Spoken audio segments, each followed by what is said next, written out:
제2군단 부군단장님 네, 연결됐습니까? 나와 있습니다.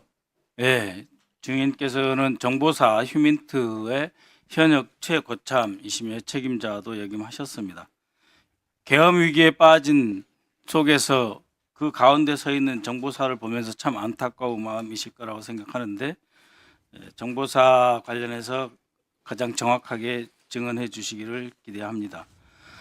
증인은 지난번 청문회에서 2024년 5월 말에 노상원으로부터 전화를 받았다고 하셨죠? 네, 무슨 내용이었습니까?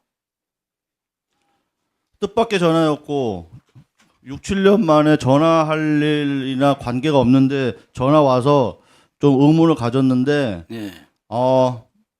뭐 저번에 말씀드렸지만 요지는 한번 볼 일이 있다라고 얘기를 했고 네. 근데 제가 그 사령관하고 촉조 부대장 근무할 때 네. 그 저의 성향을 잘 알고 있는 분입니다. 그래서 아직도 고집이 세냐 뭐 이렇게 하면서 너도 인정하냐 하면서 네 뭐 고집 세고 뭐 인정하는 저도 인정합니다.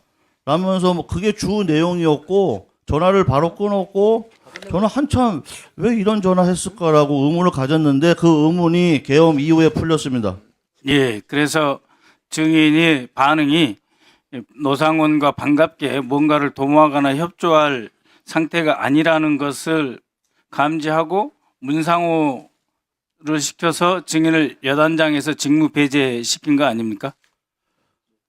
저도 역으로 생각해 보니까 이게 사실 거리가 안 되는데 제가 문제가 돼가지고 왜 이런 일이 생겼을까라고 했을 때 계엄이라고 이게 전제를 하니까 사실 그 노상원 사령관은 저하고 같이 호흡을 맞춰서 할 수 없다는 걸 본인도 알고 저도 압니다. 그래서 저기 문상호 사령관하고 둘이 그 협의해서 저를 좀 배제시키려는 노력을 한 게 아닐까 이런 의문을 가지고 있습니다. 의구심을 가지고 있습니다. 예, 5월 통화 이후 한 달 뒤에 정보사 역사상 초유의 기물 유출 간첩 사건이 터졌고 그저께 20년형을 1심에서 받았습니다. 그럼에도 불구하고 지휘 책임자 문상호가 끝까지 살아남았죠. 이런 네. 과정이 모두 노상호와 함께 계엄을 준비하기 위한 것 아니었습니까?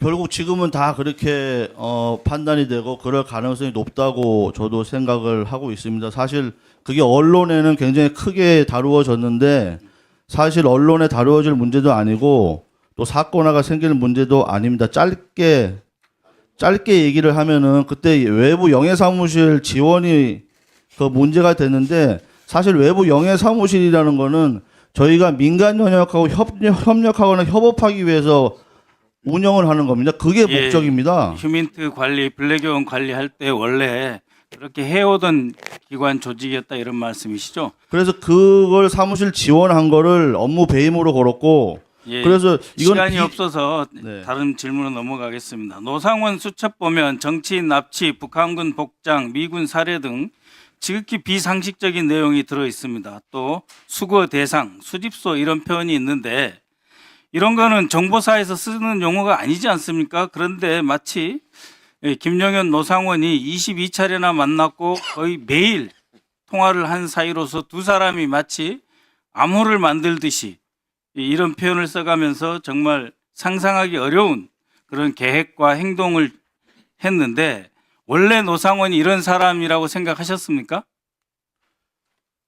2016년도에 1년 딱 근무했습니다. 사령관 저는 속초부대장으로 근무했고 저희 속초부대가 대북 임무가 북한 전역에서 대북 임무를 준비하고 또 변경하거나 또 새로 임무를 준비하거나 그런 사안들이 남북 관계에 따라서 이렇게 변경돼서 있습니다. 그래서 그때 새로운 임무를 계획하는 과정에서 그 노상원 사령관의 어떤 지시나 내용 중에 이해될 수 없는 부분, 도저히 수용하기 없는 부분, 뭐 그런 것들이 지시가 있었고 또 그런 제가 경험이 있었기 때문에 요번 계엄 때 그 계엄 수첩에 뭐 그런 사살 납치, 수거 이런 걸 보면서 일반 사람으로는 이게 과연 맞는 얘기인가 이해가 안 된다고 생각했는데 저는 노상원 사령관의 성향을 알기 때문에 노상원 사령관이면 이건 가능한 얘기다 그렇게 판단했습니다. 예, 왜 김영현은 방첩사가 있음에도 불구하고 정보사령부 그리고 노상원을 활용해야 했을까요?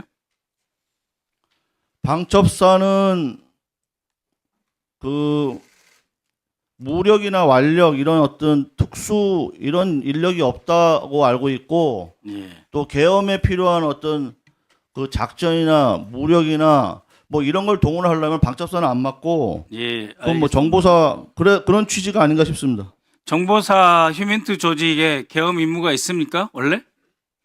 즉 전평시를 막론하고 정보사의 휴민트 조직은 계엄 임무에 종사하지 않는 특수부대죠. 계엄 임무 자체가 없습니다. 계엄 임무 자체가 없고 저희는 전시 평시 임무만 있기 때문에 지금 뭐 불법 계엄 뭐 이렇게 얘기를 하는데 정상적인 계엄이라도 정보사는 동원될 수 없는 부대입니다. 바로 동원되면 그렇습니다. 불법입니다. 예. 그래서 대한민국 계엄 역사에 정보사가 동원된 일이 없었던 겁니다. 정보사가 계엄에 동원되고 김영현이 가장 엽기적인 노상훈과 함께 결탁해서 계엄을 준비했다는 것 자체가 내란 행위이고, 그리고 정보사에 전혀 부여되지 않은 계엄 임무를 부여했다는 것 자체가 불법 임무로 내란이다. 저는 이렇게 생각합니다.